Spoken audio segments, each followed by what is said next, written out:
So if you'll go ahead and get to where you can participate in this, we're looking forward to it. My co-teacher today is Aaron Mclaughlin. And those of you that know our family know that that means one or more. So this is our son, Aaron, not his wife, Aaron. So if you'll join us, come on up. And you got to hear from one of ours, our daughter Amy, as she did her sessions. But I asked Aaron to join us because the work that he's doing, his education work, is specifically for the session we're on today, okay? So, thank you very much. And would everyone welcome Aaron? If you're online, thank you very much. I hope you're settled in. You got your second cup of coffee, got something to take notes with. And so I'm going to do a brief recap. This is the last session in this series, but if this is your first day, you're right on time, okay? So if we look at a portal, portal comes from the Latin word porta, which means door or gate. So a portal is as we're exiting life as it was and emerging into life as it will be. A portal is not automatically negative. Oh, it can be. It can be a tough experience, but it can also be a joyful experience. It just means you're moving. Last week, we looked at a couple of realities about the difficult ones. We talked about a portal where it hits us like a shock wave, like a blast, like a tsunami. We talked about it with metaphors like a bomb went off, like an earthquake or a volcano, like abuse or a crime, like a death. All of these represent ways that our world is rocked. We asked the question, how did Jesus respond? We gave these 5 responses. Sometimes he engaged. Sometimes slipped away. Sometimes he confronted others. And sometimes he just got up early and went and spent time with his Father. And sometimes he didn't answer at all. Now raise your hand if you're familiar with at least one of these 5 responses of Jesus, right? So one of our resources, which is why I asked Aaron to join us, in the midst of portals, is our values. Now, what I've been asking people to do along the way is if you see something on the screen you want to capture, there's 2 ways to capture it. One of them is pull out your phone and take a picture of it. The other way to capture it is that you can fill out, which we're going to pass around in a moment. Connie, can you help us, please, and get that and pass this around?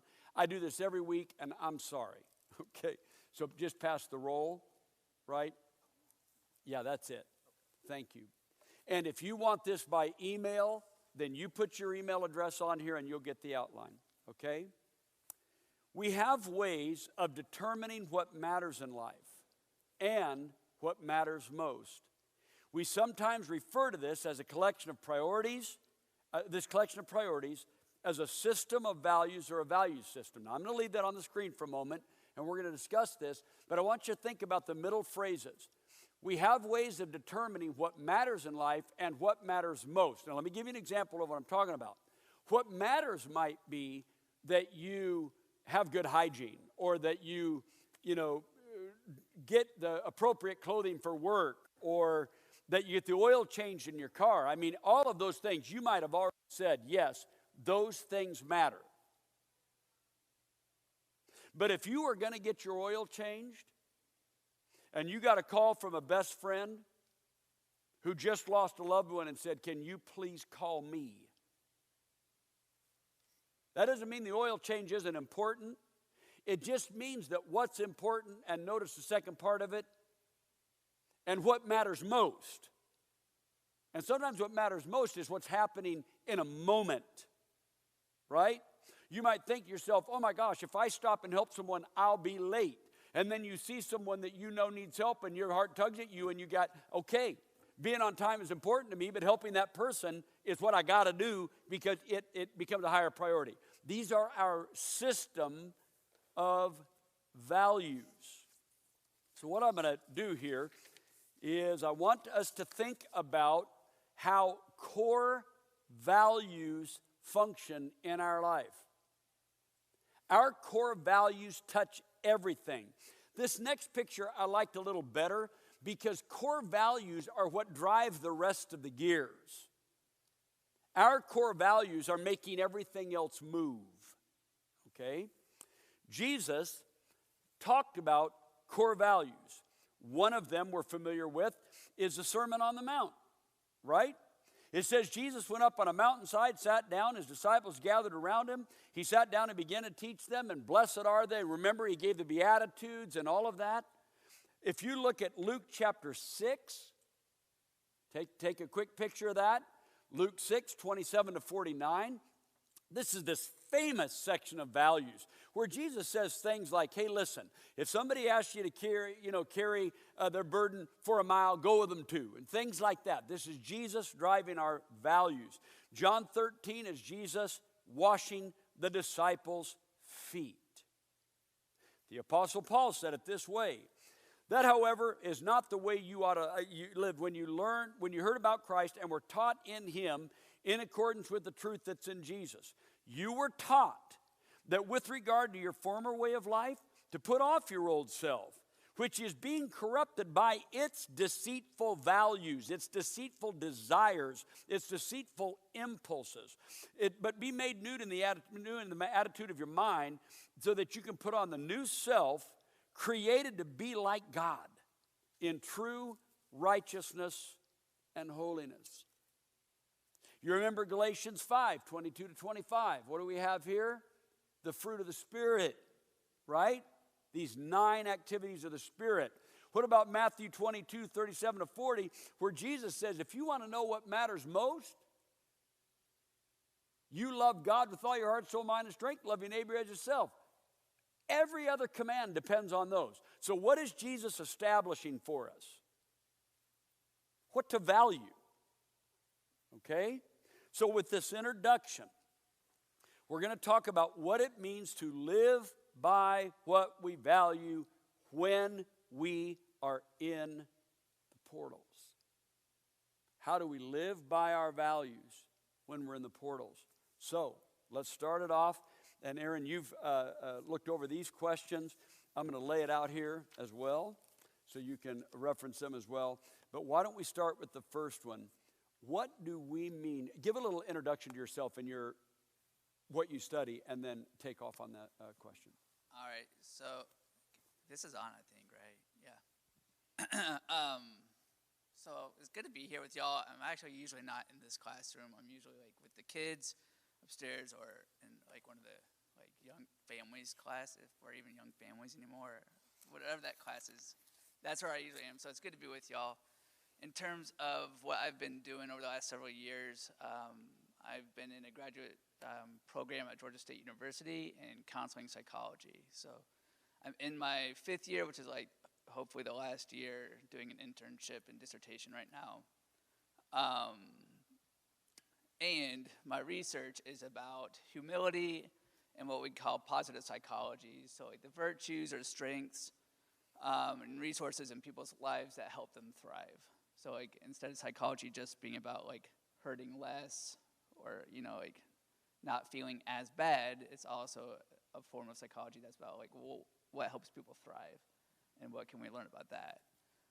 And so that's kind of where my research is. I'm also interested in religion and spirituality and its intersection with other identities culturally as well. So it's a unique space to be in here with y'all because I have like the missionary experience in the past, so that hat's on. I'm a member of this church, so that hat's on. I'm going to be a counseling psychologist, so I'm wearing that hat somewhat. So I'm glad to bring those to y'all, but I'm also not like an expert in any of these things. So I also want this to be more conversational rather than me like having the mic and telling you everything you should know. So did that answer the first? Yeah. Yep. So why don't you lead us in this first question? So in terms of what we mean by values, this is kind of like the activities, the things, the things that give you meaning in your life, the things that give you a compass for your life. So like thinking about these portals, oftentimes like when we are in spaces, like these portals, sometimes they may feel comfortable, sometimes they don't. So thinking about specifically portals where like it's a stress test, right? Like where it's really challenging and it's really pulling something out of you to be in that space. That might be where you really come into contact with your values and it's more clear what they are, and kind of how they might be guiding you. And I think it's also important to say sometimes those values might feel really aligned and sometimes they might feel really in conflict. And I think that's also part of life. And part of what it means to hold several identities that we hold, and be in several communities that we're a part of. So you named some of your communities, right? Mm-hmm. You're in the research community here in Atlanta. You're connected with research communities around the world. You mentioned your previous mission experience being a part of this church. And you're a dad, and you're a husband, and you're a neighbor, and you're a friend. You know, you're all of these things.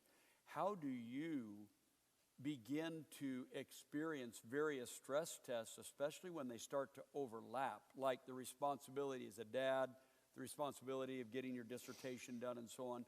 As those things begin to overlap, how do you experience the stress test? Now it's not on one of the slides, so. Well, you brought up different identities, and it's that conversational, right? Can I get a witness? He said conversational. Go ahead. Okay, so being in graduate school, I do have like a value for achievement, a value for like doing work well, like trying, my best, 110% in that. So I have a value for that. Like I have a value. I don't want to turn anything in that I feel like doesn't represent who I am or what I value. So there's that big part. I want to do a good job where I am. At the same time, I'm a dad. I have 3 kids. 2 of them were born during graduate school, so maybe planning isn't so much a value of mine. But, like, right? So in relationship with Aaron and me, Lenore, Lily, like, and with this church, and, in so many spaces, there might be times, like you said, with calling a friend and getting an oil change, right? Like where I'm really trying to focus on my work and trying to grow in something. But what's really got my attention is what's happening in some relationships, that, where like the value of love is coming, or like this church, right? So I was just in a conversation with some like we call ourselves the early career birds. So like folks who are either at the very end of their program or who already have a job, like at a university or they're on a postdoc. And we're talking about sometimes what are the things that get in the way of creativity or writing papers and like pumping those out. And we were trying to normalize, like sometimes there's grief, right? So thinking about this church's journey, whether through COVID or other things over the last few years, there was grief there. And is my value gonna be, let's keep pumping out excellent work, or is my value gonna be like, sometimes you can do both, but sometimes you're going to have to lean more into one. Yeah. Like, am I going to be a part of a community that's hurting and bring my whole self to that? And that's usually not a space that's, like, really great for being a good writer at the moment. Yes. So. Yes. And I know I can relate with that, and I think that touches a chord with most of us. You chose a key scripture, and can we put this on the screen, this key scripture that Aaron chose? And if you don't mind reading it for us and then telling us what this scripture meant to you. Yeah. All right. So Galatians 5:6, for in Christ Jesus neither circumcision nor uncircumcision has any value. The only thing that counts is faith expressing itself through love. And I chose this verse one because Zane McGee did his dissertation on Galatians and Paul and stuff. And several months ago in the Young Families class, he was leading a series on that. And it was a really important conversation about growing up as followers of Jesus and what that means together. And looking at the Galatian church, I actually feel like maybe our church can connect with the history of the Galatian church. Our church history can connect with that. Is how do you as a community come together in a very multicultural space when you have groups with differing experiences with privilege, power, oppression in a society with different histories, thinking about the Jewish followers of Jesus versus like Gentile followers of Jesus. Like, there's just so much there that the Galatian church is working through. And I think it hit where our church has been over the last several years too. And what gets you through as a church together. And I think we saw values conflicting over the last few years. And so I think we could relate to that. Yes. And personally, I can relate to this. Yes. In my own journey. And so what, like, for me to feel comfortable at this church, or for me to like feel like I can count on this church as a church I can trust, like, I'm probably looking for something that can signal, like, some values that people have that can signal to me, like, okay, we're good, like, we got this together. And so I think about like my wife and daughters, and like one of those values is like, are the spiritual gifts that my wife and daughters have welcome in this place? And are they going to be nurtured and equipped and like given space like for the Spirit to move? Or is it going to constantly be like walking on eggshells and things like that? So that's like a value I was looking for, like from this church, right? To signal. And there, throughout history, like, I've been a part of this church for like 25 years, so I did not always get that signal. And I did not always signal that probably to women in this church too. So let's be honest about that. Or still don't sometimes. So, right, like, and there is a theory, by the way, there's this anthropologist named Richard Sosis who talks about religious groups and how, like, he looks at, like, kind of the cults that kept surviving, and, like, or, some, like, really out there religious groups that kept surviving, and he's like, how did they make it? Like, how did they keep bringing people in and keep on getting commitment from their folks when they were so different from the cultural mainstream that they were part of? And so he had this theory of costly signaling, that the rituals and the practices or values or beliefs that these groups held and they required their members to buy into was such a commitment that, like, if you could make that, commitment to that, then we know, like, you're willing to pay the costs to be a part of this group. And I can trust that I'm safe with you. I don't think Church of Christ is too far distant from that. Like, how many of us have had to apologize to a friend about, like, hey, the church history I'm a part of probably condemned you and your family to hell because y'all liked guitars? Like, right? Like, that was a big costly signal for Churches of Christ for the last 100 years. And in many places today still is a big costly signal. And I'm not trying to, like, poo-poo on that. I'm just saying that could be what it serves according to this theory. Mm-hmm. And so for, like, the Galatian church, I see circumcision maybe as that costly signal.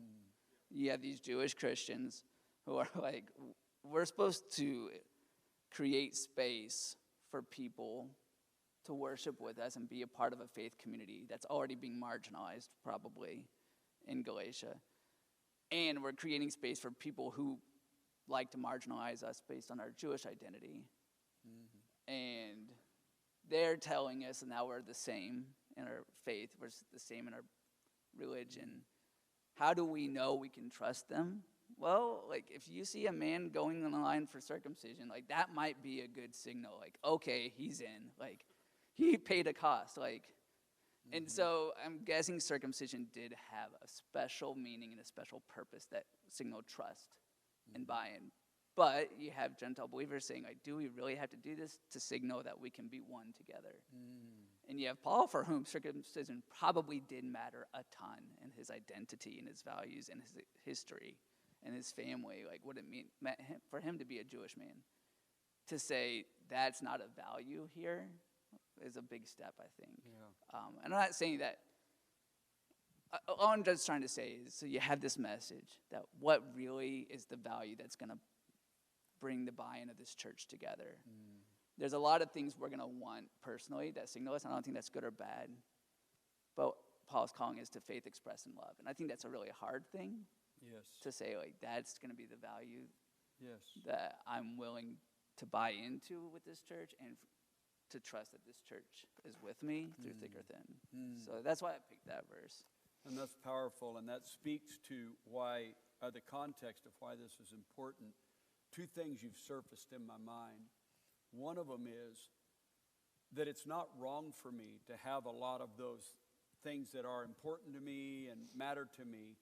But at the end of the day, if I want you to believe that I want you as a part of my life, and then I want to see in you that you want me to be a part of your life, then all of those may not match up.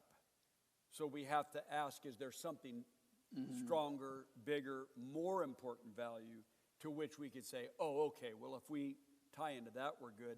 I know this isn't on the questions we've That's asked, fine.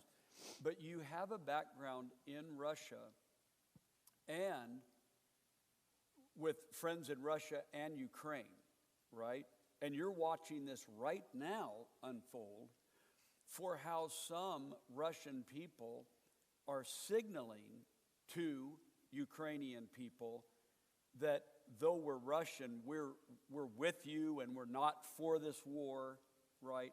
What do you think it takes for someone to still be Russian, but to somehow signal to people in another country that we want you to believe that we don't want the war and we do care about you? I mean, it's a good question. I'd rather ask that to Russian believers right now and see what they would say. I do want to say, too, like, there is a big misinformation campaign, like, state-led. So many Russians don't have the chance to have information. Mm-hmm. And so that's a big part, is, like, values are expressed not in a vacuum, but in a context. And so what do you even have to work with? So if your government represses free speech, and so the only information you get is that there's Ukrainian leaders who are like neo-Nazis, you're probably thinking, this is going back to our history where, you know, we had millions of people died to end Nazism, right? So you're probably thinking it's our duty to re-engage that, to bring liberty to the world from Nazis, if that's all you know, right? So they might still be trying to signal love to Ukrainian people in that way, even if, like, what's actually happening is that's not signaling love to Ukrainians, right? Like, Ukrainians are like, that's brainwashed. Right. So I just want to say, like, and so there might be Russian believers who are saying to, like, their Ukrainian brothers and sisters, right? Like, we're with you, we want peace, we want an end to this war. But the way that they imagine that goes about it could connect with the Ukrainian vision or not. So listening, or at least trying to engage those spaces if it's a possibility, and it might not be a possibility, I guess would signal that. I don't know. Like, so, I'm really willing to be totally wrong on that. But what you're helping us recognize is that information plays into value development. In context. In context. So can you talk about that a little bit? What are some important things to know about the development of values? So let me just, I mean, if you think about it, some of our values come through childhood experiences, who raised us, communities we were part of. Some of it comes through our adolescence as we begin to identify, right? So if you actually look at, like, positive youth development research, there's kind of this funny thing, and it makes sense to us. If you've ever, like, under your breath been like, teenagers. Like, there's this, like, children, you know, in early elementary age, like, really endorse all the values and virtues that, you know, like, society wants them to endorse. Like, my children are 8 and under, right? So, like, honesty, kindness, sharing, like, even if they're not great at it, they still endorse that as really important. And then, like, the teenager years, like, you see, like, a dip as they start to identify it. And, right, like, how many of us have had that experience with teenagers? You're like, what is going on in their minds? Like, where are all these good virtues gone? Like, what are they thinking? And so that's just a natural part of development in life, right? That, like, in adolescence, there might be a dip in virtues, and then in adulthood, it kind of levels out because you actually have something developed called your, like, the frontal cortex of your brain, where you can, like, regulate your emotions and regulate your thoughts a little bit better. And that might be where your values really start to align and connect, and you think more deeply about them and who you are and everything like that. But that all happens in a context. Yeah. And it still happens through adulthood. So you think about people living in another culture. Well, now they're running into the context of a whole nother culture's value system that might or might not align with theirs. And sometimes they might say, I actually like this. Like, I want to adopt this as part of my life in addition to some of these values that I hold from my own heritage. Or I don't like that. Like, I cannot be a part of that value system. Mm-hmm. So, like, there is a value. Like, it's not like values just develop in childhood and then that's it. Like, there's an evolving sense of it. But context matters. And so you do realize that you've prophesied your next 5 years as your daughter ends up moving into the portal there. How might our values function differently when our circumstances change or not? I think about, like, okay, so, like, let's go back to this church, the Galatian church. They might have certain values, and now they're in a new context. So, like, if you're just, like, a community of, like, Jewish Christian believers in that time, there's probably not even a discussion about circumcision, right? Like, that's probably not a big, like, argument that's happening, because it's just something that most individuals or families in that community are buying in. The circumstances of, well, now you have a church that's budding of, like, Jewish and non-Jewish believers in Jesus. It's a new context. Yeah. And so all of a sudden, something that may have been taken for granted is all of a sudden, like, on the forefront. And so that probably happened with us too as a church, of values that we didn't think we had to talk about, all of a sudden are, like, really important, really a part of it. And so as context changes, like, your focus changes. Yes. And maybe you're even questioning values you had in your heritage or values that you're going to adopt from being a part of a church that you're a part of that may run counterintuitively for you. Yeah.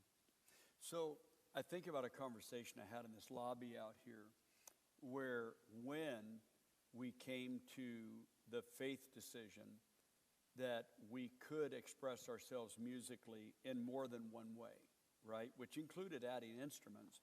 And we knew that that was a very significant change over the course of many years of study, right? But I was out here with a guy that's my age who is a professional, he plays the French horn professionally. So he plays all over Atlanta and makes a living doing that. And he had conflicting emotions in himself. One of them was that finally, the gift that he most associates with personal expression, this exceptional ability to play the French horn, would finally be welcome in his church. Right? The other value was, I've been raised my whole life to believe that's wrong. Right? Mm-hmm. So I've got the one side, my whole life I've believed that that's not right, and I just have to kind of swallow that the thing I'm really, really gifted at is not a part of, there's not a way to give it to God within the context of the church. Now that he'd gone through the study, he came to his own conviction, he believed that he could, so it was very affirming. He wept. But he had two kinds of tears. And I think that a little bit illustrates what, that's what came to my mind. Yeah. It a little bit illustrates that within one person, this was unfolding. One of the things that we've talked about preparing is, what are some of the challenges that come with values instruction? So values instruction can be like the way you described it, like how you grew up, the context you grew up in, you're just learning values from your culture, your context, and so on. But some values instruction is more like an intentional, programmatic approach. So what are some of the challenges that come with, Jesus was teaching values, right? But what are some of the challenges that come with it? I think one challenge is the reality that who's in power gets to decide a lot of that. So in the state of Georgia right now and in other states, there's laws being circulated and pushed to actually restrict classroom instruction. I think values have to do a lot with that. Is that so people in power, obviously I'm at Georgia State University. I'm the counseling center at Georgia Tech. So thinking about liberal arts education and counseling values as a community and our ethics don't always line up with people in power in the state of Georgia when they're thinking about what children or even university students should be instructed in. And so I think one of the challenges is when there's people in power who want their values to be taught and kept and to draw a boundary line against other people's values. And that whoever's in power is deciding that. I think that's a big challenge with values instruction. One of the things that you Just to be did real, is you sent me an article that I read that had to do with ways that people express the value of humility at work, right? And that could play out for a dominant culture one way, but it could play out for people who have traditionally been maybe marginalized or not in dominant positions. It could play out another way. Walk us through how in one setting you could still hold the value of humility, but you might have to think about how you express it due to these circumstances. All right, so let's bring this to the church, right? In the Bible, we trust for values instruction as a community. Humility is a big one of those, right? God opposes the proud, gives grace to the humble. Philippians 2, your attitude should be the same as that of Christ Jesus. And this example of humility. I think Galatians really is calling for humility and some really hard values conflicts for people in that church. So as a church community, we have a value for humility, and we might instruct our children or one another to live humbly in these other portals, like the workspace. But the reality is that it comes at different costs for different people. So it comes at different costs for different people. And that was something that a theologian named Stacey Floyd Thomas talks about. She's a black woman theologian, and she talks about humility not necessarily being a great virtue to try to instruct and teach black women to maintain, if it's kind of this servility or other orientation to always putting other people's needs first. And that can actually be really oppressive. And so virtues for black women to thrive, she talks about joy being one of those. And I think that's really important to pay attention to in a community. So let's take the workplace as an example. If I go into a workplace in the Atlanta, Georgia region, where Chick-fil-A is so big, right?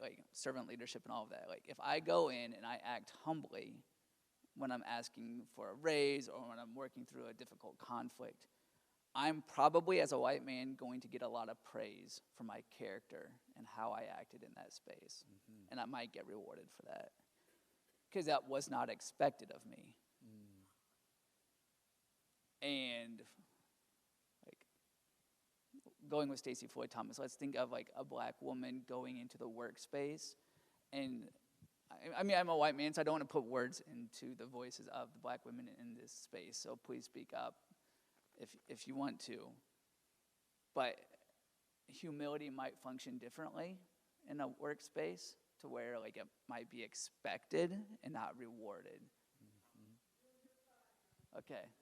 So, come on. So you might not get the raise or equal pay, right, that the white man got.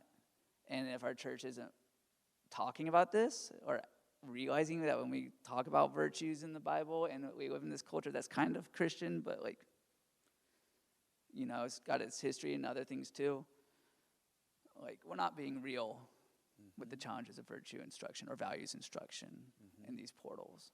And I mean, this hits for my family. Like my wife and I, like we're like, hey, like there's some things. Like I've been a graduate student for the last 5 years. Like we could use more income.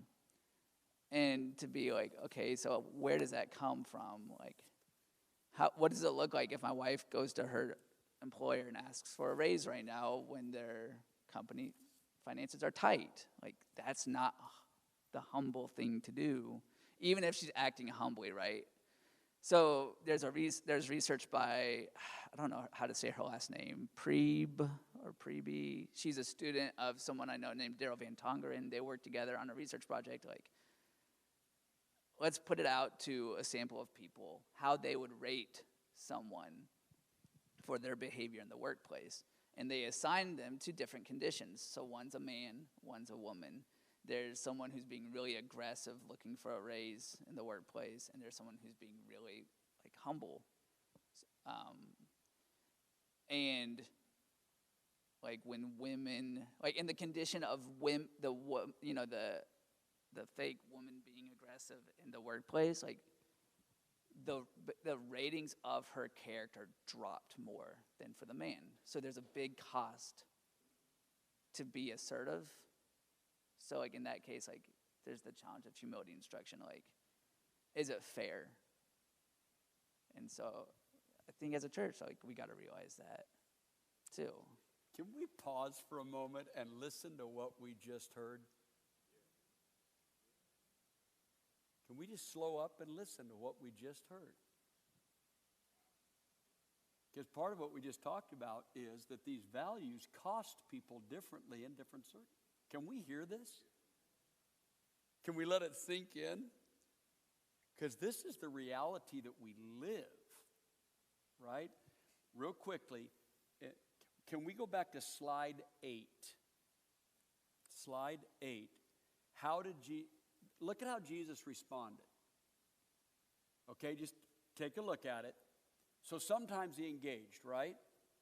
And sometimes what did he do? He just walked away. After you said what you just said, I had to go back to this slide, right? Because it could look like he wasn't being humble when he tells the scribes, Pharisees, hypocrites, here's what you guys are like. You're like a clean cup on the outside and you're full of dirt on the inside. That's what you're like. And you're like, but I thought Jesus was humble. Well, how are we to say that he wasn't being humble in that case? He's being humble in a way that we're not familiar with when we instruct people to be humble. You see part of the challenge that we're working with? I see it real quickly. So think about this. Number 5, this is one of my favorite examples in the life of Jesus. A group of people come to him and ask, by what authority are you doing this? Like, you're not supposed to be acting this way. Jesus said, let me ask you a question. What'd you think of John the Baptist? They huddle up. They're like, man, if we say John the Baptist was all about it, then he's going to say, why didn't you listen? And if we say John the Baptist ain't the guy, then the crowd's going to turn on us. So they break huddle and say, we don't know. And Jesus said, then I'm not going to answer you. And we're not used to incorporating that kind of thought process into a character that deserves to be respected. That's part of our challenge. David.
That's right.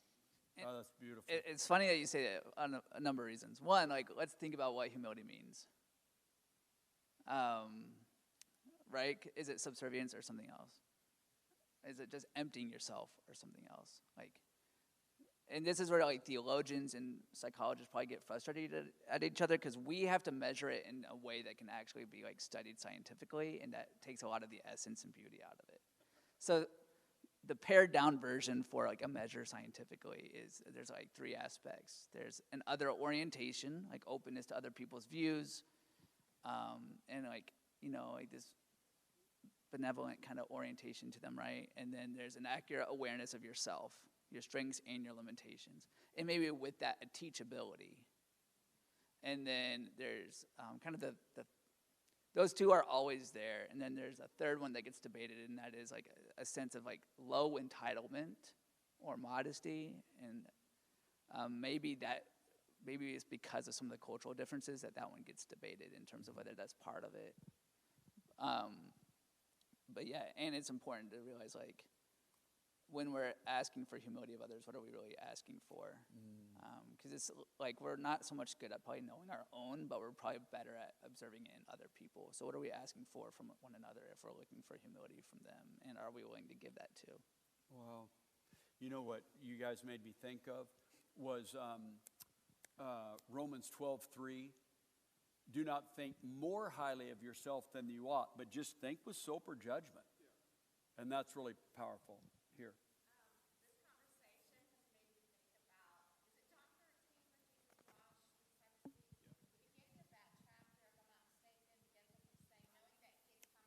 That's right.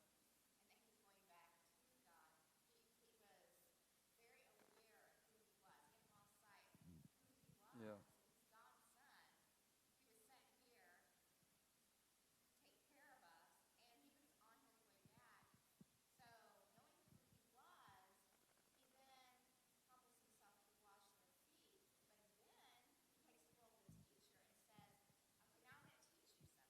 Yeah.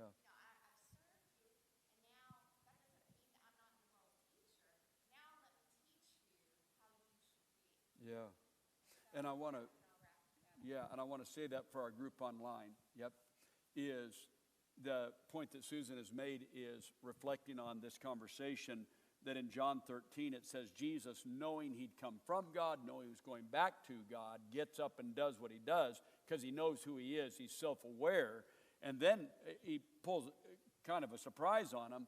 He doesn't say, you should have wanted to wash my feet. He said, what I just taught you is how to think about yourself in the context of these relationships. I think that's powerful. We have run out of time, and we're going to get to share in a baptism together, all right? So if you want to stay in class, we're going to be in here for Grant Strine. And Aaron, I want to thank you, first of all, for your work. I want to congratulate you on your upcoming soon successful transition with your dissertation. Thank you for your life in this church and for your family. And can we show Aaron our appreciation? Thank you. All right. If you guys will just, if you can, stay put. And we're about to enjoy this baptism together. But you can enjoy conversation with yourselves in the meantime.